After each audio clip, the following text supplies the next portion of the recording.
Now, we should bash Arnold Schwarzenegger, but why are we letting off people who claim they're our allies and really voted in a way that's very adversarial, in the way that you were talking about? So I really want to stress to all of you, as we talk and try to identify our allies and adversaries, look at the action. Sometimes a person will be our adversary because of a certain action they took, or a certain thing they're going to vote on. Sometimes an ally might be an adversary sometimes too. And so we have to really watch what a person does, as much as we have to hold ourselves accountable too. What do? Are we being true to ourselves and being true to people's rights all the time? Are we all that good all the time? Every one of you in this room? Because I plan to go up to that reception to win that raffle. I mean, and if I have to cheat, I will cheat. I mean, I passed the background check, but I will win that raffle. Okay. I'm sorry, but I have to win that raffle. I don't know why, but. So does everyone understand what I'm saying now? It's not that we're talking about enemies. And if you're a Democrat, and I was a Democratic staffer in the Assembly, and I was, you can be very partisan if you want. You can say I'm for this person. But in terms of your role here as advocates, and identifying an ally or an adversary, you really have to remove the person and the party from that and hold the person or the organization accountable. And if they're not true, if they're not doing the right thing, then they're doing something that's adversarial to your child or to your family or to you as a worker or to you as a person receiving services. Remember, that's Ruth Shelton. Some of you know her. She's from Sacramento. She had IHSS. Francis, you knew Ruth. She was in an institution for most of her life, and then she was back in 1980, I think 1985 or so. 1985, she moved out of the nursing home, out of the developmental center, and lived independently until she passed away earlier this year. And look at that picture of Ruth. And she was an artist. She drew her paintings with the brush there on her head. And just look at her. And if a person or a legislature approves something that takes away hours or services that she desperately needs, and the person's a Democrat, was that action adversarial to Ruth? Now, you automatically assume that a Republican's going to do that, so like, right? But we got to be careful too, because there may be Republicans in this room, and not all. I mean, we got to realize that people can do the right thing and people can do the wrong thing, no matter what their party is. And we don't. Our community includes both parties. Actually, there's a lot more than Republicans and Democrats. There's Libertarians and Green Party members. I'm sure there's. You're from Northern California. You're probably a Libertarian. So, I'm just kidding. I'm just kidding. Right. You're a member of the weed party. So, it's really important now that how we identify our friends and allies. Now, we do have allies. Allies can be taken two ways. Allies could be a noun. You can identify an organization as an ally. SEIU, UDW. Am I forgetting a union? I'm forgetting a union. UHWUD. You got to say it louder. Yeah. And there's another union, but I won't mention the names right now. But I'm just saying, we would assume that would fall in the definition of ally, wouldn't we? What other groups? And why would we say that though? I mean, there are groups or entities or individuals that would naturally fall under the word that we would say they are our ally, that their actions, like a Democratic legislator or a Republican legislator might act in a way or vote on a bill, and therefore, in that instance, they are our ally. But would you call a legislator our ally all the time? No, and you shouldn't. And it's no disrespect. For instance, Mariko Yamada, an assemblywoman from Yolo County, is my friend. She really is my friend, and she's a friend of a lot of people in this room. She has been a strong supporter of IHSS. I'm a friend of Mariko Yamada, but when she's acting as a legislator, she's not my friend. She's a legislator, and I will hold her accountable for that. And there's a few times when most of the time she's actually voted very courageously. There's one or two times where I question some of her votes, and that's my role as an advocate. But I'm just saying, she is a friend, and outside the role of the legislator, she might be an ally. In a role of the legislator, that's not their role to be an ally to us. And if any of you think that, you're sadly mistaken. Or actually, if any of you think that, stand up and get the mic. No? Okay. What about the unions then? We have some union members here. Yeah, they're naturally our allies, and because of the role they play. What about the family members or actually individual people who receive research services here? I mean, identify other allies. I mean, Jamie, I mean, you actually come from a community that's pretty connected, actually. Sega? Well, no, San Jose. Santa Clara? As far as the advisory committee, or? Well, connected with other groups. Oh, okay. Santa Clara, we have Parents Helping Parents are our allies. Right, very, very good. Hope Services are our allies. San Andreas Regional Center are our allies. Catholic Charities are our allies. Yes. All those groups that share the common consumer base. She's actually named a lot of groups where in some other counties there may not be that type of relationship. There's other groups. There's the area agencies on aging, the area boards on developmental disabilities. There's one in every area of the state. Regional centers, which you mentioned, are the 21 nonprofit regional centers under contract under the Department of Developmental Services to provide or coordinate services for over 240,000 children and adults with developmental disabilities.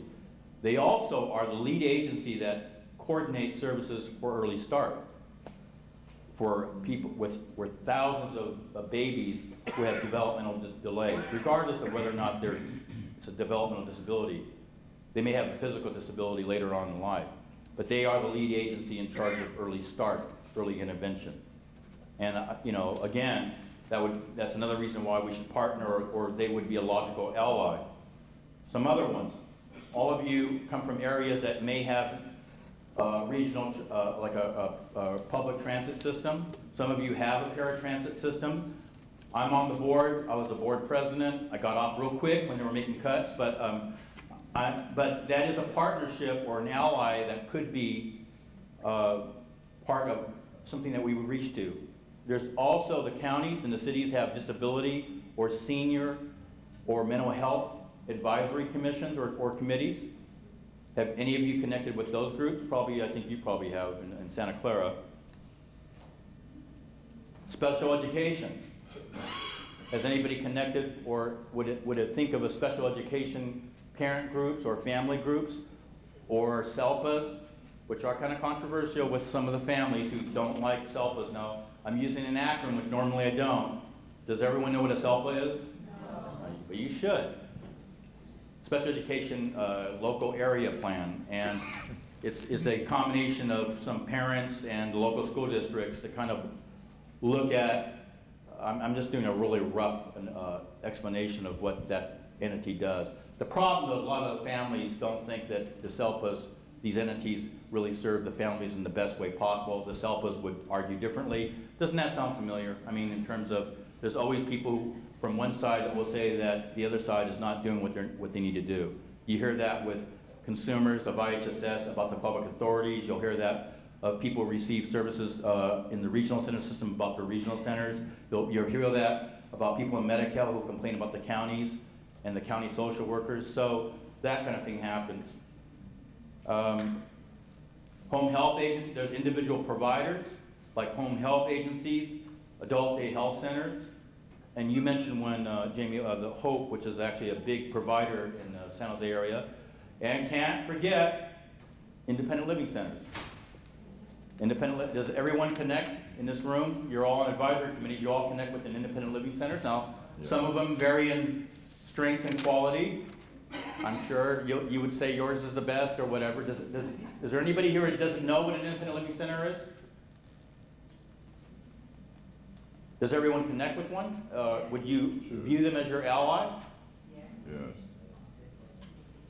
Which I didn't say they were necessarily, we're saying every one of these entities are good allies. That's a separate issue. What about Chamber of Commerce's or law enforcement agencies or groups like that, or local chapters of the Grey Panthers or the Older Women's League? or other senior groups. Now, Francis, do you have any? Older Women's League is a stakeholder with in-home supportive services, a group that tends to be middle-class older women, but very interested perhaps in building out that service someday, which seems to be part of the future when we get past these budget deficits. So, yeah, there's lots of, and of course everybody has a senior center in their city. And what about mental health services? Would all of you in this room identify them? For instance, the Mental Health Services Act, every county has a commission or a committee. Have we identified them as our? And I'm not talking about the quality of every one of these agencies or entities, because that will vary. I can't say enough about the mental health services. They cut a bunch of stuff, but the professionals are working 24 hours a day to keep all the people in line. You mean the committee itself, or the governor? Oh, the committee itself, not the governor. That actually raises a question. When the idea of allies coming together, and it's not necessarily you come together in a room like this, but how would you bring your allies together? You know, you can say, oh, I'm an ally with the Gray Panthers, or I'm an ally with the mental health groups, and just say it. You know, sort of like saying that at a family reunion, that, you know, we all love each other in the family reunion, and you know that as soon as they turn their back, you're going to be talking about them, but, you know, because Thanksgiving is coming up, so. How do you bring people together in your community? I mean, we've now identified the different groups, but how do you bring them together? How do you truly connect them, and so that when we need each other, like when the governor was going to propose eliminating in-home supportive services virtually, all but maybe the last 10% of people who receive services, how do we go to our community, to our allies, and say, we need your help? Well, in Santa Clara County, we had a town hall meeting, and we invited all those organizations and agencies to come on board to support it with us, to do it in conjunction with us, so all their names are a part of the organizing group. Also, I'd like to say another ally that I think we all forget are the colleges and universities and the community colleges, the Disabled Students Program.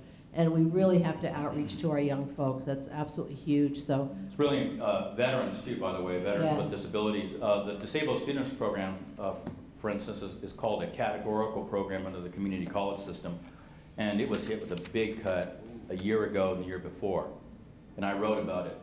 Let me explain one thing that you all could do that might help connect people, so it's not just on a crisis that you're calling them. Because you can't, it's not really fair. I don't know if we're really calling it, if it's really the function of an ally that only when you need them, you call them. And we're kind of viewing it one way. We will call you when we need you, don't call us. And what we need to really do is a fair exchange of information, so that when there's a cut or there's an issue, we cover it. We might even explain it to the Gray Panthers why this is going to impact you. Or if they have a reduction or a situation, make them explain it to us, make them explain it to your committees, how it will impact people receiving IHSS or people in your own group that you're aware of. I do that every time when I write my CD CAN reports. I don't know if everybody gets it.